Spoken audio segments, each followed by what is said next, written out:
Welcome मेरे प्यारे बच्चों, एक बार मैं फिर से आपका स्वागत करता हूं आपके पसंदीदा प्लेटफॉर्म शुभम क्लासेस पर।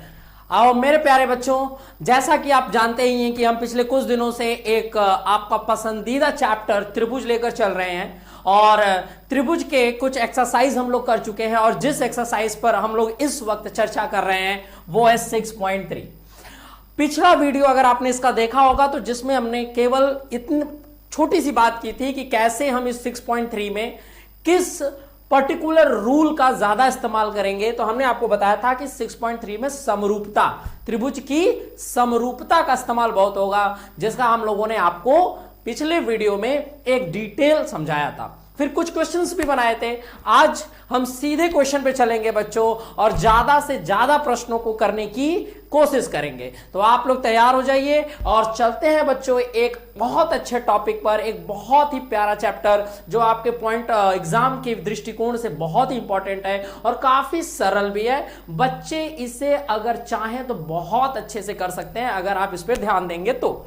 आ जाइए बच्चों, कैसे शुरू करना है 6.3 का एक्सरसाइज आपको पता ही है, हम लोग पिछले वीडियो में इसकी चर्चा कर चुके हैं। अगर मैं चर्चा करूं तो हम लोग इसका पहला क्वेश्चन लगा रहे थे बच्चों, जिसमें मैंने कुछ क्वेश्चंस आपको लगाए थे, बाकी क्वेश्चन मैंने आपको दिया था कि आप इसको करेंगे। जिसमें अगर हम चर्चा करें बच्चों तो ये फर्स्ट क्वेश्चन डन था पिछले में और सेकंड क्वेश्चन भी हम लोगों ने डन कर लिया था, थर्ड क्वेश्चन भी हम लोगों ने डन किया था पिछले वीडियो में। आज मैंने बोला था कि बाकी आप देखिएगा बच्चों, आप भी इसकी समरूपता को लगाइएगा। तो आइए चर्चा करते हैं कि आप लोगों ने जो अपने दृष्टिकोण से लगाया है और आज हम लोग जो चर्चा करने वाले हैं उसमें कितनी समानता है।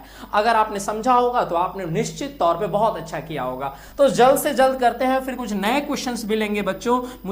मुझे पूरा पता है कि आप बेचैन हैं कुछ नए क्वेश्चंस के लिए, ये भी क्वेश्चंस बहुत प्यारे हैं। तो फटाक से पहले हम समरूपता को समझेंगे बच्चों। इन क्वेश्चंस को पढ़ाने का ये अर्थ है कि आप समरूपता को बहुत अच्छे से अपने दिमाग में बैठाएं, उसको समझें और उसके बाद आगे कुछ अच्छे अच्छे प्रश्न बनाए जाएंगे। तो जल्दबाजी बिल्कुल ना करें, आराम से दृष्टिकोण को क्लियर करें, नियम को समझें और पूरे धैर्य से अध्ययन करें बच्चों। कोई जरूरत नहीं है जल्दबाजी की। आ जाते हैं बच्चों, तो पहले क्वेश्चन में हम लोग दोबारा समरूपता की अध्ययन करेंगे। समरूपता का मैंने पिछले वीडियो में समरूपता बहुत अच्छे से बताया है। समरूपता की 3 कसौटियों की चर्चा भी मैंने पिछले वीडियो में की है।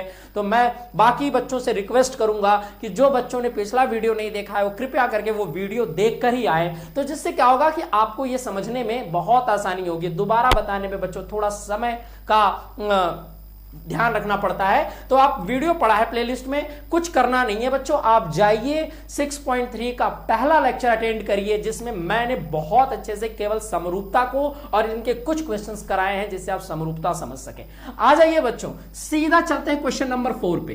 क्वेश्चन नंबर 4 पे हम पता करेंगे कि यह समरूप है कि नहीं बच्चों, यह समरूप है कि नहीं। अगर आपको दिखाया जाए बच्चों, मैं आकृति को थोड़ा आपके सम्मुख बना देना चाहूंगा। आकृति अगर आपके सम्मुख बना दूं बच्चों तो आप देखेंगे कि ये M है, ये N है और ये L है। इसकी वैल्यू है 2.5, इस एंगल की डिग्री है 70 डिग्री और ये है 5। ठीक है बच्चों, आकृति थोड़ा सा मैं बड़ा बना रहा हूं जिससे आपको क्लियर दिखाई दे बच्चों। यहां पर एक और आकृति है इस तरह से बच्चों।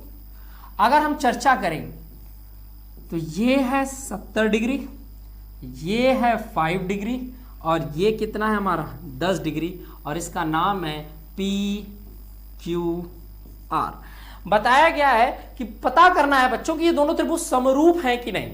अगर ये दोनों त्रिभुज समरूप हैं बच्चों तो समरूपता की कौन सी कसौटी का इस्तेमाल किया गया है वो बताइए और इनको समरूप प्रदर्शित करने के लिए सांकेतिक भाषा में भी लिखिए। आइए बच्चों, बहुत मजेदार है, हम देखते हैं। समरूपता की 3 कसौटी मैंने आपको बताई है बच्चों। क्या मैंने समरूपता की 3 कसौटी आपसे चर्चा की है बच्चों मेरे प्यारे, कि क्या मैंने कहा है कि अगर 2 त्रिभुज तब समरूप होंगे जब उनके संगत कोण आपस में बराबर हो, जितने भी कोण आपस में बराबर हो, भुजाओं के अनुपात, संगत भुजाओं के अनुपात आपस में बराबर हो, या 2 भुजाओं के अनुपात और उनके मध्य का कोण बराबर हो। 3 कसौटी हम लोगों ने चर्चा की है। आइए बच्चों, तो मैं स्टार्ट करता हूं, आपको कुछ करना नहीं है। जैसे आप MN को देखिए, बच्चों MN अगर मैं एम एन का अनुपात भुजा पी क्यू के साथ स्थापित करूं, देखो आपको अलग अलग भुजाओं का स्थापित करके चेक करना पड़ेगा, आपको जिस भुजा का अनुपात बराबर निकल जाए वो आपके लिए अच्छा होगा।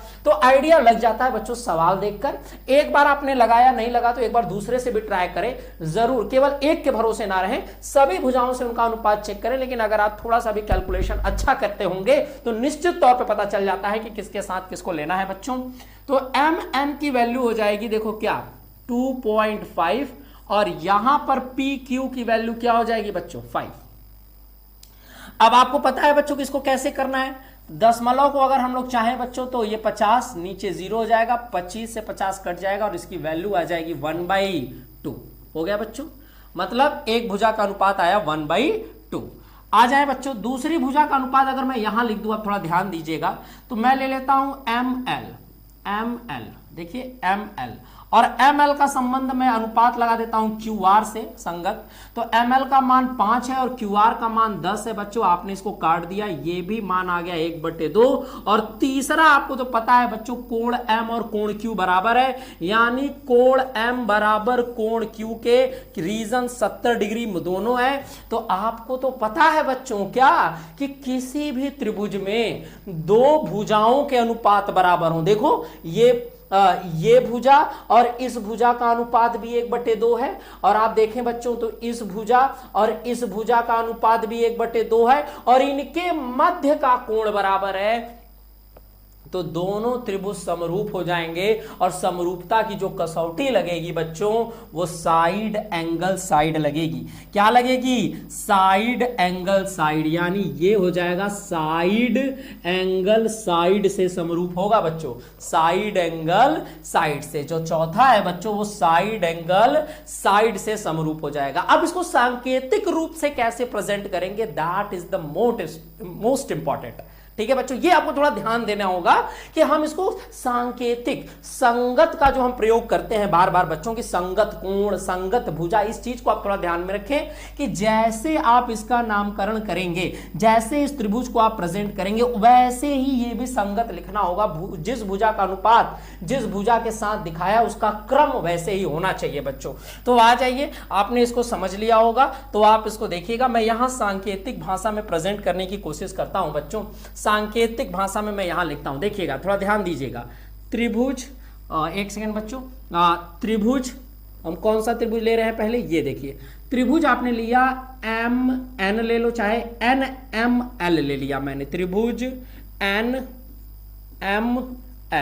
ये समरूप है किस त्रिभुज के साथ? तो अब संगत का बड़ा ध्यान रखेंगे बच्चों।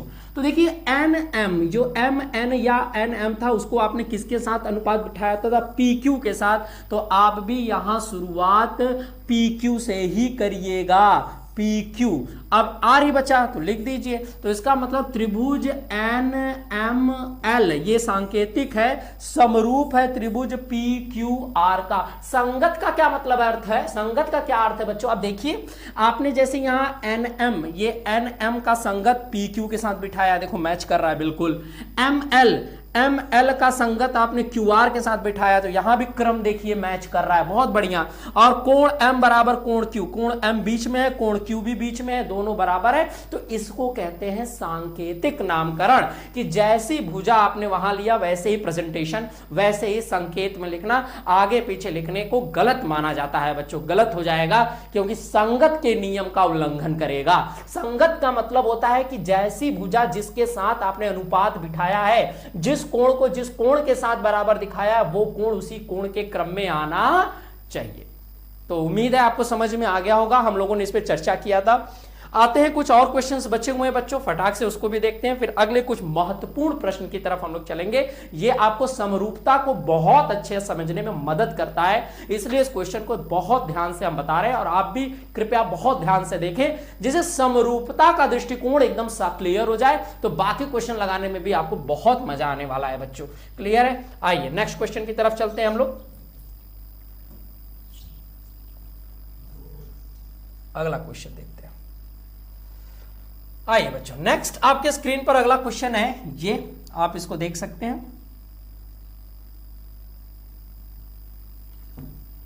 आइए, क्या है? मैं डायग्राम आपको बना देता हूं बच्चों। एक दिया है ABC, इसकी वैल्यू है 2.5 और इसकी वैल्यू है 3 और इसकी वैल्यू है 80 डिग्री। बहुत बढ़िया। आते हैं बच्चों, अगला देखते हैं।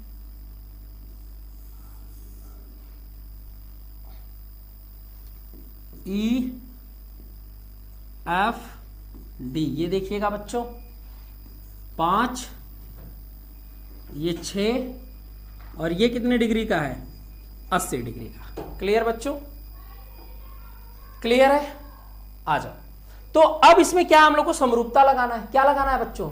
समरूपता लगाना है। क्या लगाना है? समरूपता लगाना है बच्चों। तो समरूपता लगाने का क्या तरीका है? समरूपता लगाने का क्या तरीका है बच्चों, आइए देखते हैं। समरूपता लगाने के लिए हम लोग क्या करेंगे बच्चों? इसमें कसौटी का इस्तेमाल करेंगे समरूपता लगाने के लिए। ठीक है, आइए पहले दो भुजाओं के अनुपात को देखते हैं, कोई दिक्कत नहीं है। पहली भुजा देखो हम AB, तो हम ले लिए क्या बच्चों? AB। और AB के साथ आप थोड़ा सा देखें तो DF, हम DF का अनुपात लगा देंगे। आइडिया लग जाता है बच्चों क्वेश्चन को देखकर कि जो हमारा सॉल्व हो सके। 2.5 और यहां पर आपने लिखा 5। आपको पता है कि कैसे सिंप्लीफाई करना है। 25/50 0.0 में आएगा, ये इससे कट जाएगा बच्चों। 1/2, 1/2। क्लियर है? दूसरी भुजा का अगर अनुपात हम बैठाएं बच्चों यहां पर, तो आप देख सकते हैं किसके साथ? BC, और BC का अनुपात किसके साथ बैठेगा? EF के साथ। बहुत बढ़िया। तो BC हमारा 3 है, EF हमारा 6 है, काट देंगे 1/2। बहुत बढ़िया, दो भुजाओं के अनुपात आपस में बराबर हो गए। बहुत बढ़िया। अब देखो कोण A बराबर है किसके? कोण F के। तो सर 80 डिग्री बिल्कुल बराबर है। अब आप कहोगे कि सर ये तो हो गया, समरूप हो गया। किस कसौटी से? कसौटी का नाम होगा साइड एंगल साइड। आपके मन में यही होगा, लेकिन बच्चों आपको संगत का बड़ा ख्याल रखना होगा। संगत का मतलब होता है कि जैसे देखिए इन दोनों, ये जो कोण है इन दोनों भुजाओं के मध्य में है, और साइड एंगल साइड यही कहता है कि कोण मध्य में होना चाहिए बच्चों। कोण किस में होना चाहिए? मध्य में होना चाहिए। लेकिन इन दोनों भुजाओं के मध्य में ये कोण नहीं है, बल्कि ये कोण साइड में है। तो अर्थात ये दोनों त्रिभुज समरूप नहीं होंगे, क्योंकि यहां सब कुछ होते हुए भुजाओं के अनुपात बराबर हुए, कोण बराबर हुए, लेकिन संगत का उल्लंघन हो गया। संगत कोण, संगत अनुपात, संगत भुजा, इनका भी ध्यान रखना होगा। और कसौटी साइड एंगल साइड की जो कसौटी कहती है, संगत का मतलब होता है कि ये कोण दोनों भुजाओं के मध्य में होना चाहिए। यह कोण दोनों भुजाओं के मध्य में होना चाहिए। इसमें तो सही था बच्चों, लेकिन इसमें यह कोण दोनों भुजाओं के मध्य में नहीं था, अर्थात ये समरूप नहीं है बच्चों। ये आकृति समरूप नहीं है। तो आपका ये वाली आकृति समरूप नहीं है बच्चों, आप इसको देख लीजिएगा। ये आकृति आपकी समरूप नहीं है। क्लियर है? समझ गए? आ जाइए, क्लियर होगा बच्चों आपको। सीधा इसके बाद अगला क्वेश्चन देखते हैं। बहुत सिंपल कॉन्सेप्ट है, मैंने आपको क्लियर करा दिया। आप बड़े आसानी से इसको देख सकते हैं, किसी प्रकार की कोई दिक्कत नहीं होनी चाहिए, मुझे ऐसा लग रहा है बच्चों। केवल हम लोग समरूपता की कसौटी को काफी ध्यान से पढ़ रहे हैं बच्चों। त्रिभुज चैप्टर बहुत इंपॉर्टेंट है, और समरूपता की कसौटी को जितना अच्छे से समझे रहेंगे, मैं पूरा गारंटी लेना कह सकता हूं कि आप समरूपता को अगर समझ गए तो त्रिभुज का 70% पार्ट, हाई स्कूल का 80% पार्ट आप बहुत अच्छा कर पाएंगे केवल समरूपता के आधार पर। तो आ जाइए बच्चों, एक और क्वेश्चन इसमें बचा हुआ है, उसको करने के बाद हम लोग नेक्स्ट क्वेश्चन पे चलते हैं बच्चों। आ जाइए, अगला क्वेश्चन देखते हैं क्या है आपका। नेक्स्ट क्वेश्चन क्या है?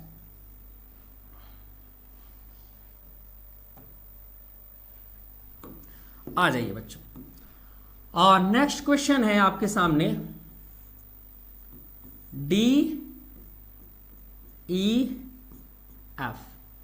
और मुझे पता है कि बच्चों आपने ये क्वेश्चन बिल्कुल अच्छे से किया होगा और 100% एकदम सही किया होगा, इसमें कोई दिक्कत नहीं है। जैसे ये 70 डिग्री है, ये 80 डिग्री है, और ये 80 डिग्री है, ये कितना है? आपका 30 डिग्री है। आ जाओ, पूछा जा रहा है त्रिभुज समरूप है। तो बच्चों पहले हम इस त्रिभुज के रिमेनिंग कोण को ज्ञात करेंगे। तो आपको तो पता है, और आपको तो पता है क्या कि किसी त्रिभुज के तीनों कोणों का योग कितना डिग्री होता है? 180। 180। तो मैं डायरेक्ट कर रहा हूं बच्चों, आसान सवाल है, मुझे पूरी उम्मीद है कि आप बहुत अच्छे से कर चुके हैं, आपको पूरा आता है, फिर भी अपने दायित्व को निभाते हुए मैं इसको बता रहा हूं।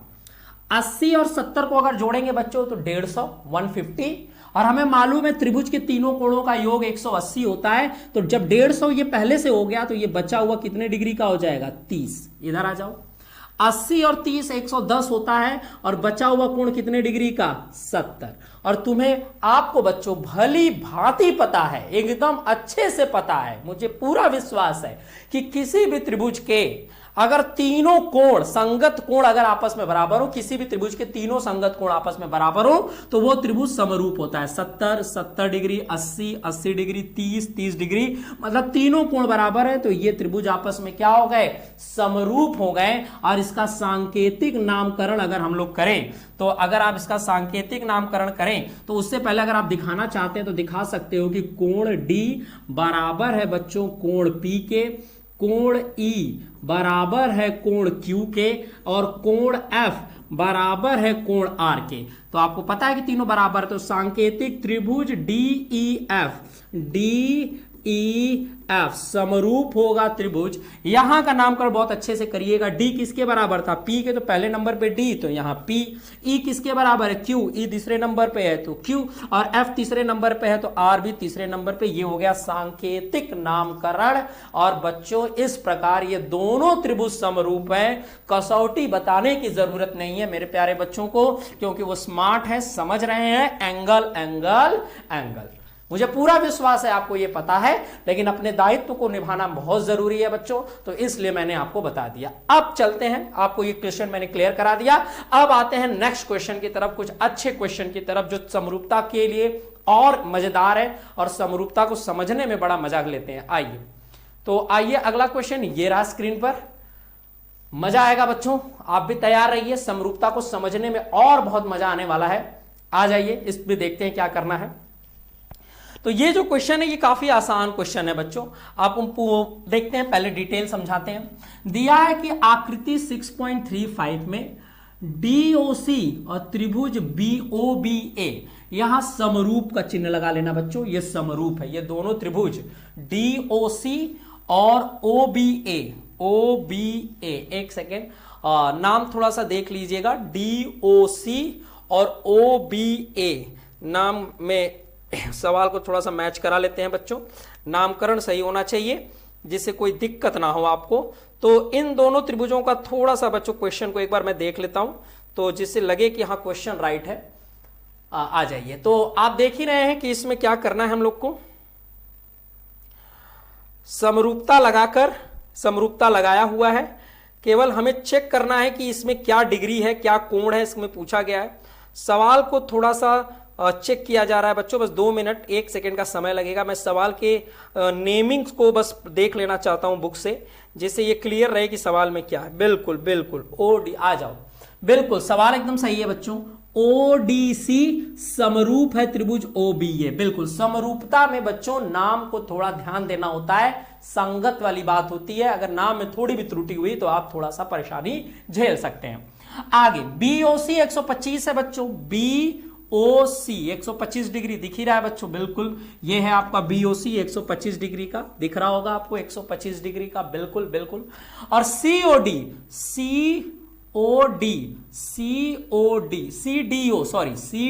है, CDO 70 डिग्री, वो भी दिख रहा है बच्चों। तो आपसे कोण DOC, कोण DCO एंड कोण OBA ज्ञात करने के लिए बोल रहा है। बात आ रही है समझ में बच्चों? आ जाइए, हम लोग लगाते हैं इस क्वेश्चन को, बहुत अच्छा क्वेश्चन है। उससे पहले, इस क्वेश्चन को लगाने से पहले मैं आपको ना एक कोण से परिचय कराना चाहूंगा बच्चों। एक कोण से अगर मैं आपको परिचय कराऊं जिसमें मुझे काफी खुशी होगी और आपको काफी आनंद आएगा। इस कोण को आप जानते भी होंगे, इस कोण को हम लोग किस नाम से जानते हैं, तो इधर देख लेते हैं बच्चों। अगर आपको इसका ज्ञान है तो आप इसको बड़ा अच्छे से करेंगे। जैसे हमको मालूम है कि ये एक सरल रेखा है। ये क्या है? सरल रेखा। सरल रेखा पे अगर आप एक बिंदु ए ले लें, सरल रेखा पर एक बिंदु आप ले लें, तो इस पर बनने वाला यह कोण 180 डिग्री का होता है। कितने डिग्री का? 180 डिग्री का। और इसको हम लोग बोलते हैं सरल रैखिक कोण। एक सरल रैखिक कोण है जो एक सीधी रेखा पर एक बिंदु पर बनने वाला कोण है। ठीक है, ये आपको पता होगा, मुझे पूरी उम्मीद है। अब आनंद आने वाला है बच्चों। क्या भाई? क्या सर? इस सरल रैखिक कोण को अगर हम दो भागों में इस तरह से डिवाइड करें, इस तरह से मैंने कोण को दो भागों में काट दिया, तो आप देख रहे होंगे कि यह सरल रैखिक कोण अब दो पार्ट में बट गया। तो यहां पर अगर मैं आपको समझाऊं बच्चों, तो जैसे अगर आप यहां पर देखें तो एक कोण तो ये है और एक कोण आपका इस साइड है। अगर एक कोण इधर है तो आप देख सकते हैं कि एक कोण आपका इस साइड है। ये कोण आपको दिख रहा होगा, दो कोण है बन गए इसमें। ठीक है, तो ये जो दोनों कोण है बच्चों, है तो वैसे ही, अगर इसको हटा दिया जाए ये पूरा सरल रैखिक कोण है, लेकिन अगर सरल रैखिक कोण का आप विभाजन करते हो तो ये होगा सरल रैखिक युग्म कोण। ये सरल रैखिक युग्म कोण कहलाता है। सरल रैखिक युग्म कोण, सरल रैखिक युग्म कोण कहलाता है। ये बच्चों आप बहुत अच्छे से जानते होंगे, सरल रैखिक युग्म कोण, जिसका हम इसमें इस्तेमाल करने वाले हैं। क्लियर है बच्चों? क्या है सर? सरल रैखिक युग्म कोण को मैं और डिटेल में बताता हूं बच्चों। आओ, अब तो आप सरल रैखिक कोण से परिचय हो गए। आइए एक सरल रैखिक कोण को और अच्छे से समझा दूं तो आप इसको लगा लेंगे। क्या है भाई बच्चों? इधर आइए, देख लीजिए 2 मिनट। सरल रैखिक कोण का मतलब, जैसे मान लीजिए ये कोण है और आपने इसका विभाजन कर दिया, ये कोण मान लीजिए अल्फा है और ये कोण मान लीजिए बीटा है। तो सरल रैखिक कोण क्या कहता है कि अगर आपके पास सरल रैखिक कोण है तो सरल रैखिक कोणों का जो योग होगा बच्चों वो 180 डिग्री होता है। जो सरल रैखिक कोण युग्म होते हैं उनका योग 180 अंश होता है। सीधी बात है बच्चों, अभी तो मैंने आपको बताया कि ये पूरा कोण 180 डिग्री का होता है, आप जिसको सरल रैखिक कोण के नाम से जानते हो। अब आप इसका विभाजन कितनी बार भी करें, कितनी बार भी करें, यहां कर दे, यहां कर दे, यहां कर दे, ये सारे सरल रैखिक युग्म कहलाएंगे। और इनका जो सब सम होगा, जब इनको जोड़ेंगे तो ये टोटल तो 180 डिग्री का ही होता है। क्लियर है बच्चों? आ जाइए। अब मुझे लगता है आपको ये क्लियर हो गया होगा, आपने पिछले क्लासों में पढ़ा होगा, मैंने रिवीजन कराया। अब आते हैं, जरा आप इसको देखिए, इस चीज को देखिए। बहुत बढ़िया, बहुत बढ़िया, आकृति आपको स्पष्ट दिख रही होगी। आइए हम लोग ना सबसे पहले इसको हल करने चलते हैं, और जब हल करेंगे तो मैं देखिए आपको क्या लिख के दिखा रहा हूं। पहले एक बहुत मजेदार चीज लिख के दिखा रहा हूं जिससे आपको क्लियर हो जाएगा। कोण DOC, कोण DOC प्लस, ध्यान से देखेंगे, अभी दिखाता हूं बच्चों, DOC और कोण BOC बराबर 180 डिग्री। रीजन लिख सकते हैं सरल रैखिक युग्म कोण। सरल रैखिक युग्म कोण जो अभी बताया, सरल रैखिक युग्म कोण, सरल रैखिक युग्म कोण। आइए बच्चों आकृति से ये चीज और अच्छे से समझाता हूं। आइए देखिए कैसे। अगर मैं आपको आकृति से समझाऊं बच्चों, तो अब देखिए आपको कितना समझ में आने वाला है। आप जरा आकृति को देखिए, मैं थोड़ी सी आकृति को हाइड करूंगा। जो पर्टिकुलर जिस एंगल की मैं बात कर रहा हूं वो एंगल जब आप देखेंगे ना, तब आपको क्लियर कट समझ में आ जाएगा कि सर किस तरह से बात कर रहे हैं, सर किस पॉइंट पे बात कर रहे हैं और कैसे बात कर रहे हैं। क्लियर है? तो अभी मैं आपको दिखा रहा हूं, अभी आप देखिएगा। जैसे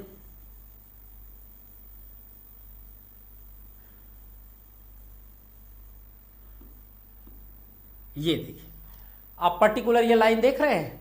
पर्टिकुलर अगर आप ये देखेंगे बच्चों, पर्टिकुलर अगर आप ये देखेंगे तो आप देखिए आपको साफ साफ दिखाई दे रहा होगा, साफ साफ दिखाई दे रहा होगा।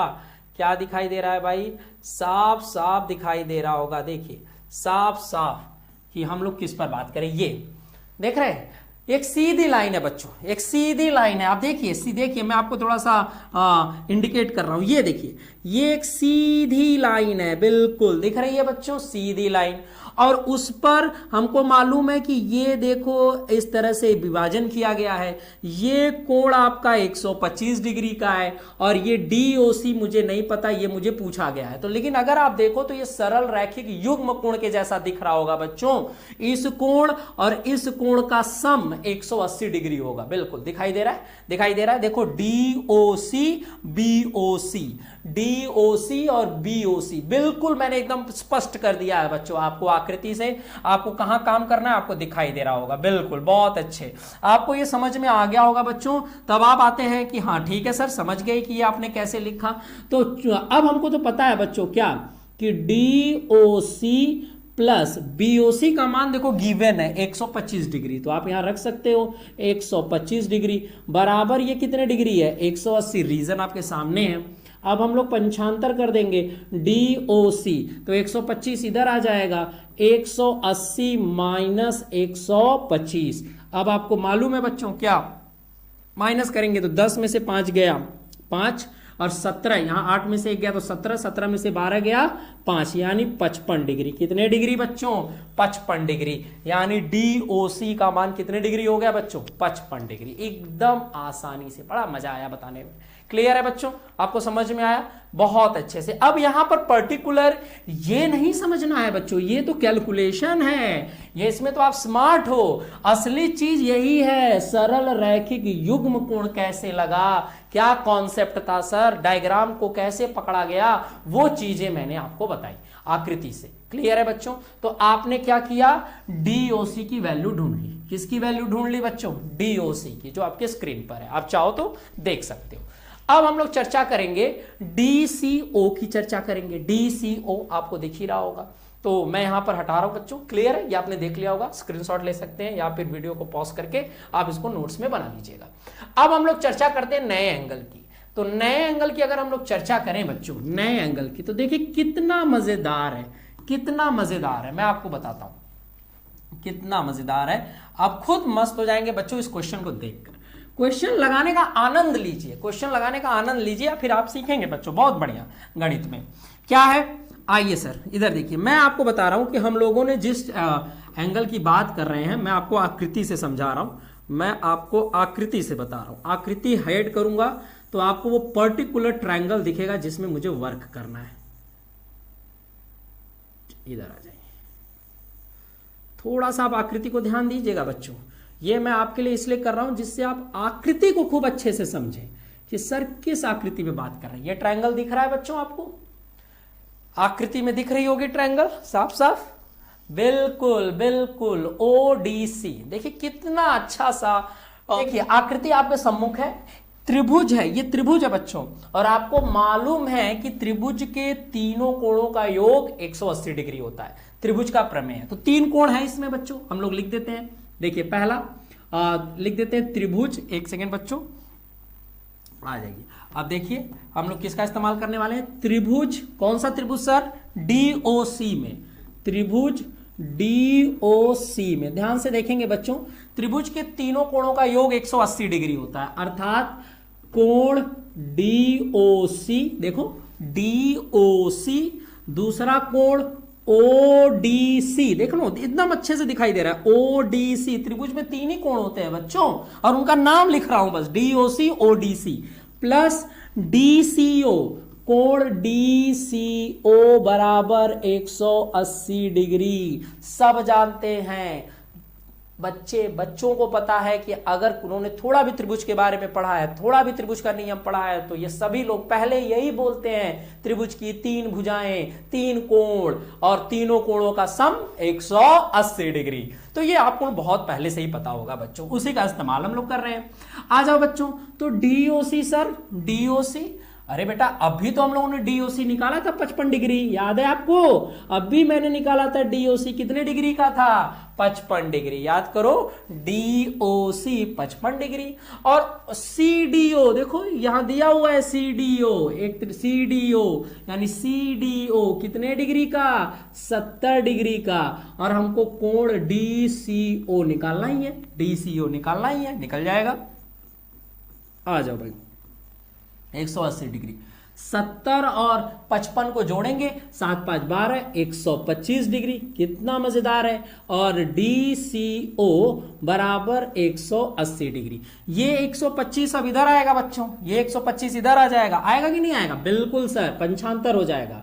तो DCO और 180 में से 125 को माइनस करेंगे तो कोण DCO बराबर फिर कितने डिग्री का? 55 डिग्री। आ गया बच्चों, आपका DCO भी कितने डिग्री का है? 55 डिग्री का। मुझे नहीं लगता कि आपको समझने में थोड़ा बहुत भी परेशानी हुई होगी। बहुत सिंपल कॉन्सेप्ट है, बहुत सिंपल तरीके से। मैंने ट्रायंगल को नोटिस करना बच्चों, ट्रायंगल को नोटिस करना। ये कॉन्सेप्ट तो आपको लिखवा दिया मैंने, आप समझ गए, लेकिन हम ये कॉन्सेप्ट किस ट्रायंगल पे लगा रहे हैं वो आपकी स्क्रीन पर देखो मैंने कराया है, ठीक है? इस डीओसी ट्रायंगल को याद रखना। अब आपको रियल डायग्राम ला दूं, रियल डायग्राम पे आ जाते हैं बच्चों। ये रहा आपका रियल डायग्राम। तो आप समझ रहे हो ना, ये ऊपर वाले ट्रायंगल पे हम लोगों ने ये वर्क किया है। क्लियर है बच्चों? क्लियर है, आप समझ गए होंगे। डीओसी आप अपने किताब के क्वेश्चंस को भी मिलाकर अच्छे से देख सकते हैं। अब आ जाते हैं OAB। OAB देखो भाई, OAB फाइंड करना है। OAB ये वाला एंगल फाइंड करना है। OAB आप देख रहे हो, OAB मैं आपको दिखा देता हूं कि कौन सा एंगल हम लोग को फाइंड करना है। हम लोग को फाइंड करना है OAB, इसकी वैल्यू निकालनी है। OAB चले बच्चों, क्लियर है? OAB की चर्चा कर ले, आ जाइए। OAB